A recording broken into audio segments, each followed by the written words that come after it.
Lahauya Conaway Tillicum, Ab Nika name, Nika Mitlite Kitimat. Hello, everyone. My name is Ab, and I come from Kitimat, and welcome to the third class of the Introduction to Chinook Jargon course. I have my presentation file ready here, so I'm going to pull that up, and we'll go through this lesson together. Okay, so just going to move a couple of things around here on my screen.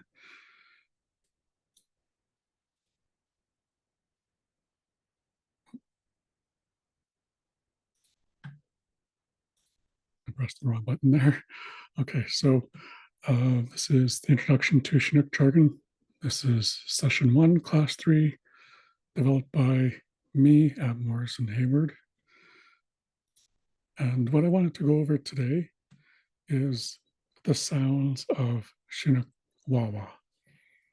Now, keep in mind that this is the northern dialect that I'll be talking about. The southern dialect is a little bit different.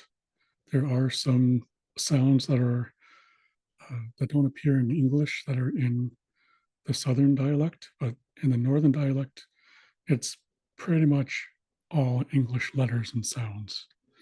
So we'll start with the letter A. The word that I've chosen for A is oncuddy. Oncuddy. And this means formerly or before now. So it basically refers to the past. That's oncuddy. B, Boston. Boston. This refers to an American. Boston refers to an American.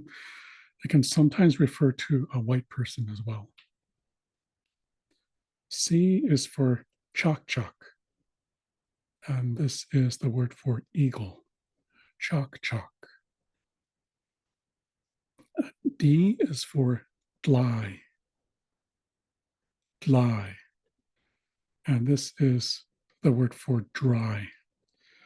So in the northern dialect, they don't really use the letter R.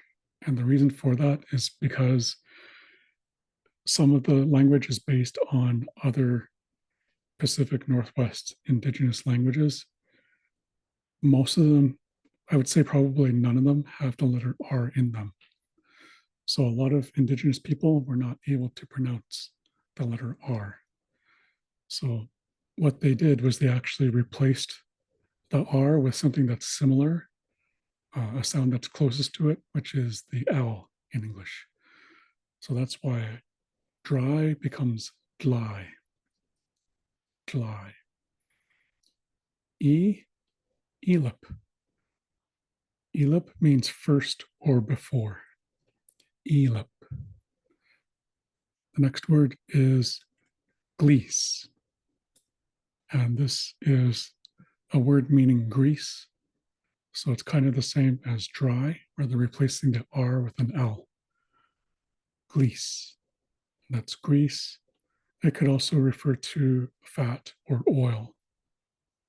So that's glees. H, halo. Pretty much the same pronunciation as in English, but in this case, it means none or absent.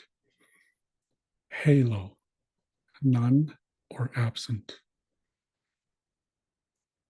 The letter I, Ilahi. Ilahi. This refers to the ground or earth or dirt. Ilahi.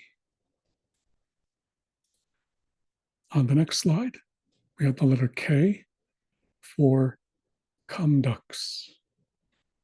Now it's spelled with a T in the middle, so you can say cumtux with a more of a T sound, but what it's really up to you as to how you want to pronounce it. You can pronounce it with a T sound, like the T, or you can pronounce it the way I do it, which is where the T sounds more like a D, cumdux or cumtux. That's one of the things about Chinook jargon is that there's lots of different ways to pronounce words. There's lots of different ways to spell words. So it really is up to you. It's your choice as to how you want to spell or pronounce Chinook jargon words, at least in the northern dialect. And cumdux or cumtux means to know or to understand. L, this is my personal favorite word, locket. Locket means for, locket. M, masi. Masi means thanks.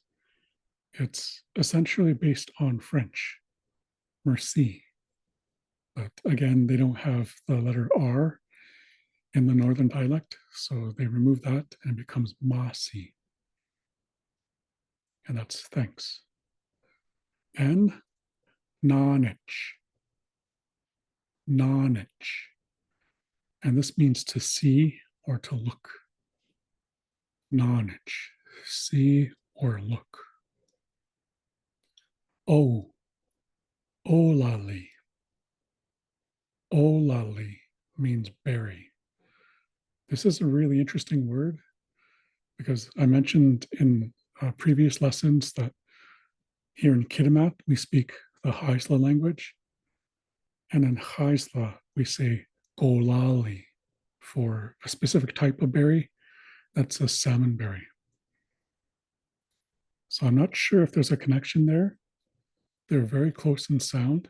From what I understand, olali actually comes from Heitzaquala, which is the Bella Bella dialect, which is closely related to the Haisla language. So again, I'm not sure if there's a connection there between olali and golali, but it's really interesting that those words are similar and they refer to a similar thing. The next word, P, paya. Paya means fire. So you might be wondering why a word for fire sounds like fire but doesn't start with an F. Again, it comes down to the fact that a lot of indigenous languages don't have the letter F in them. So it was hard for indigenous people to pronounce.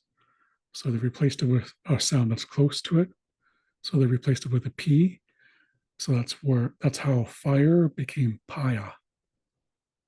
Paya. S.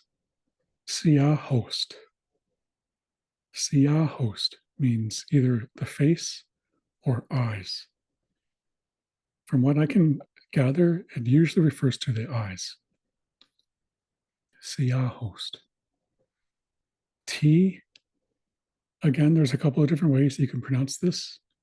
You can say tum tum, where the T's sound like T's, or you can soften those T's to make them sound more like D's, and it'll sound more like dum dum, which might sound kind of strange, but that's how a lot of Chinook jargon speakers would actually pronounce it, with more of a D sound. But again, it's up to you as to how you want to pronounce it. And you can say tum tum or dum dum. And this means heart or will or opinion. So that's tum tum or dum dum. And another thing to keep in mind is that this word it comes from what they call onomatopoeia, which is where a word kind of sounds like what it's describing. And when you think about the heart, how does the heart sound? What kind of sound does it make? What does the heart make? Dum dum, dum dum, dum dum, dum dum. So there are quite a few words like that in Chinook jargon where they come from onomatopoeia, where the word kind of describes what it actually comes from. So that's an interesting aspect of the word tum tum. Next is W, wawa. Wawa means to talk or to speak. And Y, the word that I've chosen for Y is ute. Ute. So again, a lot of the Chinook Jargon words come from uh, a mixture of different indigenous languages, and with a lot of indigenous languages, especially here on the Northwest Coast, they have a t sound, like a T and an L together, and you pronounce them as one sound. And that's kind of where that comes from, ute. And this means glad or pleased, ute. So you'll probably notice that there are some letters missing from the English alphabet, and I've talked about some of these already. So the letter F is not in any Chinook Wawa words. The letter J, sometimes you'll see it, sometimes you won't. If you do see it, it'll probably be in words like chalk chalk, where instead of a J sound, it's actually a CH sound, or like a J sound for example, like the name George. There's a word for an English person, like somebody from Britain, and it's kinchoch. Kinchoch means, it stands for, it basically refers to King George. So they don't have an ng sound and an ng sound. So they drop the G where, and king becomes kin, and they don't have j sound. So they replace it with a ch. So George becomes choch, King Choch, instead of King George. There's also no Q in the Northern Chinook Wawa dialect, and there's no V either. So those are letters that are in the English alphabet that are not in the Chinook Wawa alphabet, particularly in the Northern dialect. And I wanted to include the letter R, but there actually are some instances where you might see the letter R, depending on the situation, but you probably won't see the letter R anywhere in any of the early dictionaries. So like dictionaries that came out in the late 1800s to early 1900s, you're probably not going to see the letter R anywhere. But you might see it in later dictionaries, like the word dret. I introduced this word last class where it's delet or deled. So sometimes you might hear that pronunciation, you might see that spelling, or you might see the letter R inserted in there where it becomes dret. So dret could be delate or delet. So sometimes you might see the letter R in there. There's another word that I've come across, which is rat rat. And this is the word for goose. In the online dictionary, you'll actually see a completely different word for goose. It's not rat rat. It's a different word entirely. But depending on the dictionary that you're looking in, you might actually see R's being used in the word rat rat for goose. So those are all the basic sounds that are in Chinook Jargon or Chinook Wawa. And for further information, you can look up these words in the online dictionary. So again, the web address is here on the last slide in the presentation. So what I thought we would do is we'll actually go through these together, and I'm going to stop sharing my screen.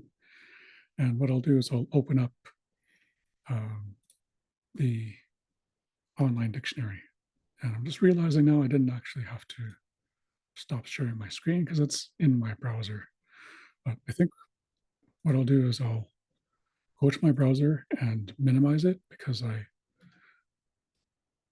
went to full screen when I did my presentation. And now I'll go back to my browser. So I'll share that. And here we have the Chinook Jargon Dictionary that's online. So I just want to review how you do searches on Conaway Wawa, the online dictionary. So if you remember from last class, there's 3 different ways you can actually do searches on this website. So what I'll do is I'll type in a word here. So this is before. So if you look down in the next field, this is the language. So Chinook Jargon, and you'll notice Gibbs is in brackets. So Gibbs means this comes from the George Gibbs dictionary. So that's what I did was I digitized his dictionary from 1863 and I uploaded it to the webinary website. So the words that are online right now in this dictionary come from George Gibbs and his spellings. So before is an English word, so I'll click on this field here. I'll click on English to change the language, the target language, and then I'll press search. So it does a search, and I think I'll enlarge this a little bit more so you can read it better. So the word, it comes up with a couple of different words that it found. One is elip, which we saw in one of the examples, but that was the example for the word for the letter E. Underneath here, we have on cutty. So I'll click on that. Brings me to the main entry. On cutty is an adverb. So an adverb is something that describes an action. It describes a verb.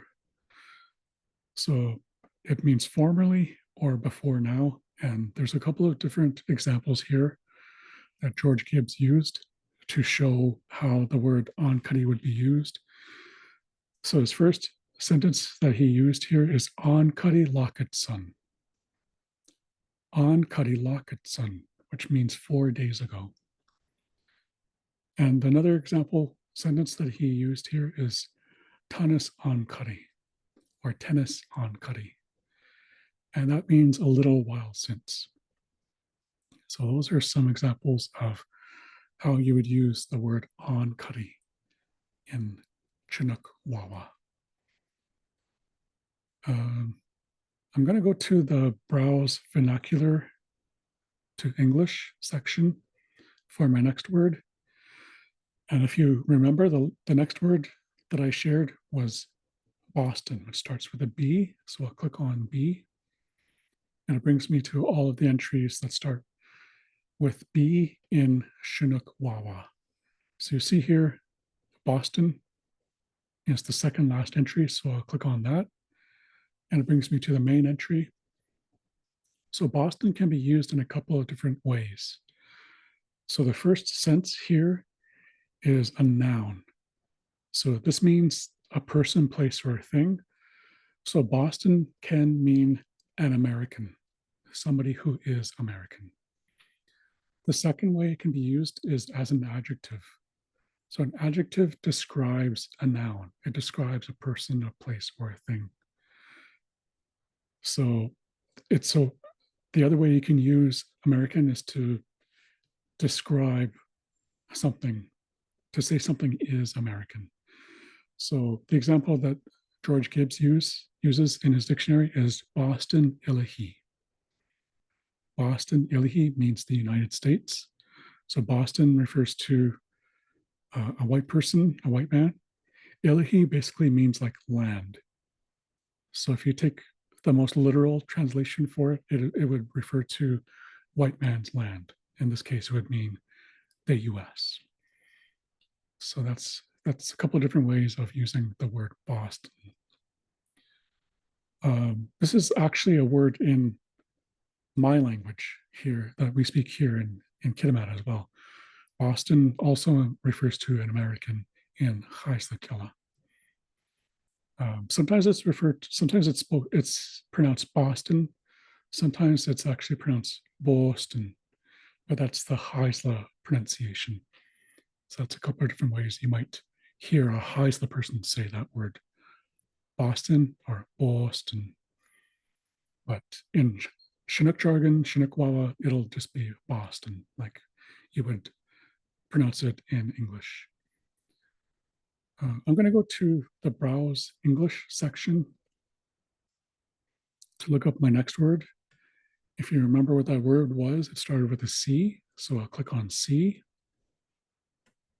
And here are all the words that start with the letter C.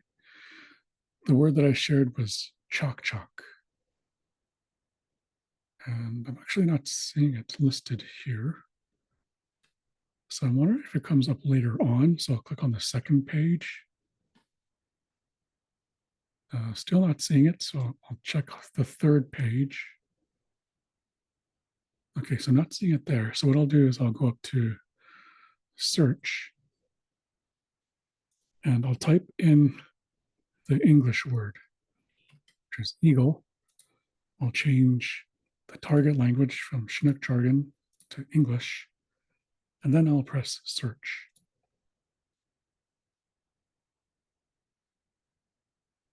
And it brings me to chalk chalk, which is a noun meaning bald eagle. So there are some different species of eagle. So there's the bald eagle, which most people are familiar with, and there's other species of eagle as well. So George Gibbs specifies that it's a bald eagle. So that's chalk chalk. And I think I'll do the rest in the, oops, that's the wrong button. I don't want to download anything. I'm going to browse vernacular to English. So the next word started with a D, and it's dly. So there's two different senses of dly. So the first sense is an adjective. So it's something that describes a noun. And the example that George Gibbs uses is chaco dly, which means to become dry. The second sense is a verb. So it's an action word. And the example he uses is mamuk dly. Mamuk means to do something. So mamuk dly means to dry. As I think about it more, these could probably both be described as verbs. So chaco dly, mamuk dly, they're basically kind of describing the same thing, to become dry or to dry. Actually, no, now that I think of it, to become dry is a little bit different. Something is drying.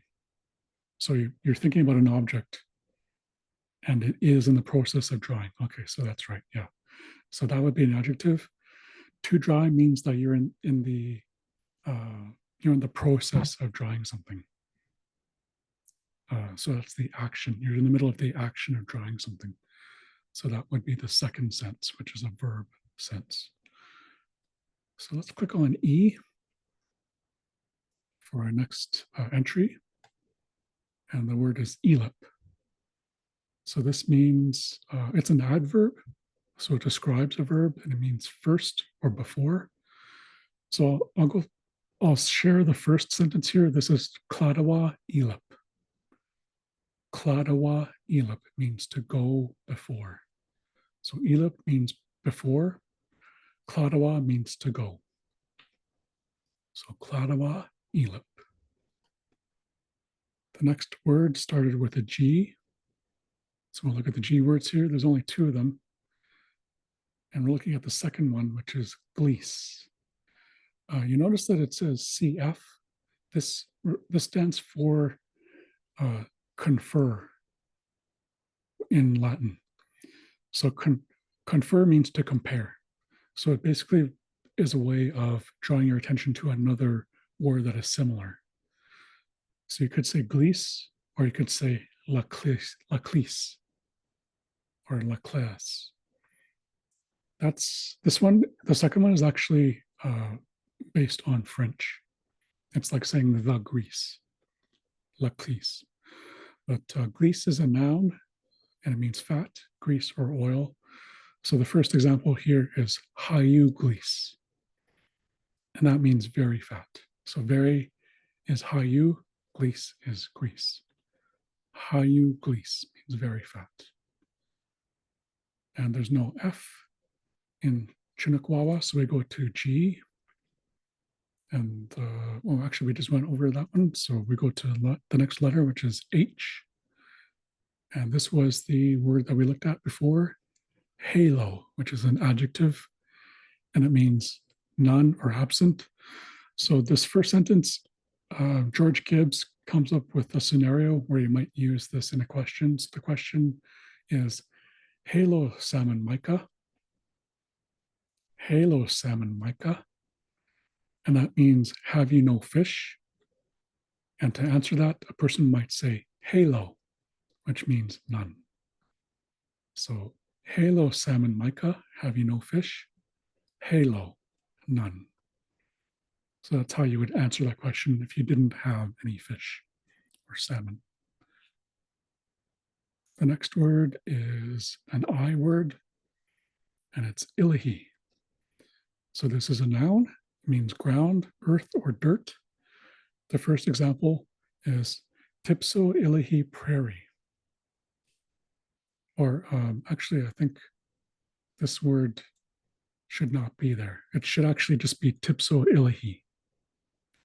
And this means prairie. So I'll have to remove that later on. So yeah, so Tipso Illihi means prairie. So if you look at the word Tipso really quickly, it should bring me to the T words. So I clicked on T. I'm just waiting for the page to load up. So actually, Tipso does not appear in the main dictionary. So that's something that I found when I was digitizing the George Gibbs dictionary, is that sometimes he uses words and sentences that don't actually appear in his dictionary. So I can't quite remember what Tipso actually means. But yeah, so Tipso Illihi. So Illihi means land.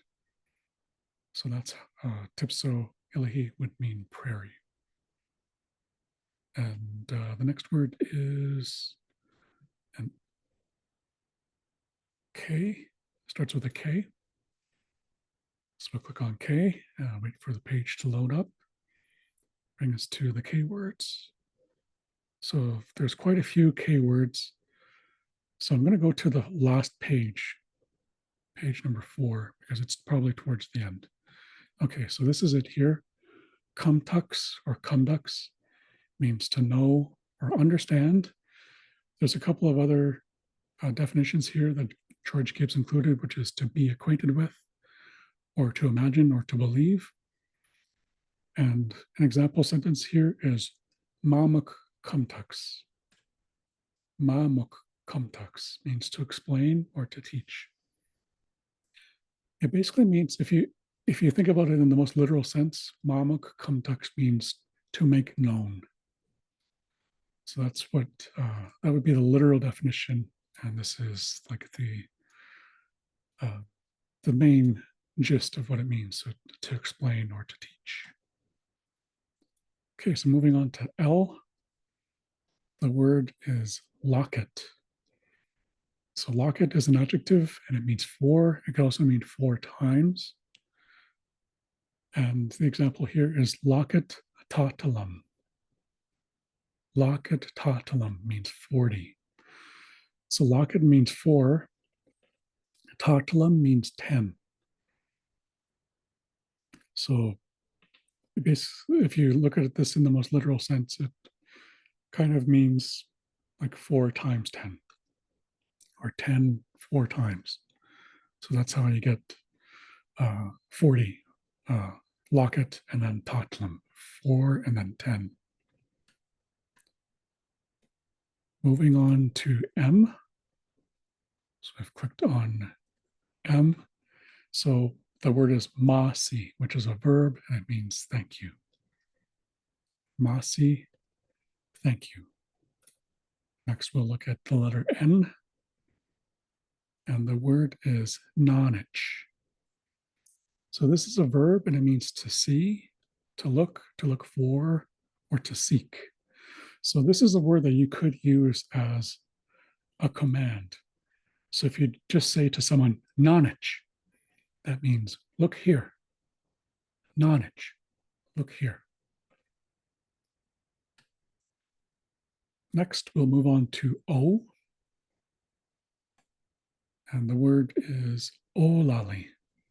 So he spells it slightly differently. Olali is how he spells it in his dictionary. That's George Gibbs.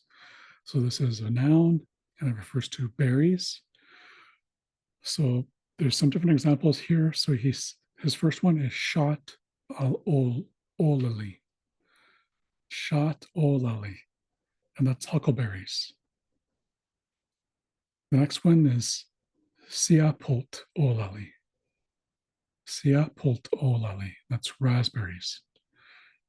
And the last example, salmon olali. Salmon olali means salmon berries. So that's S.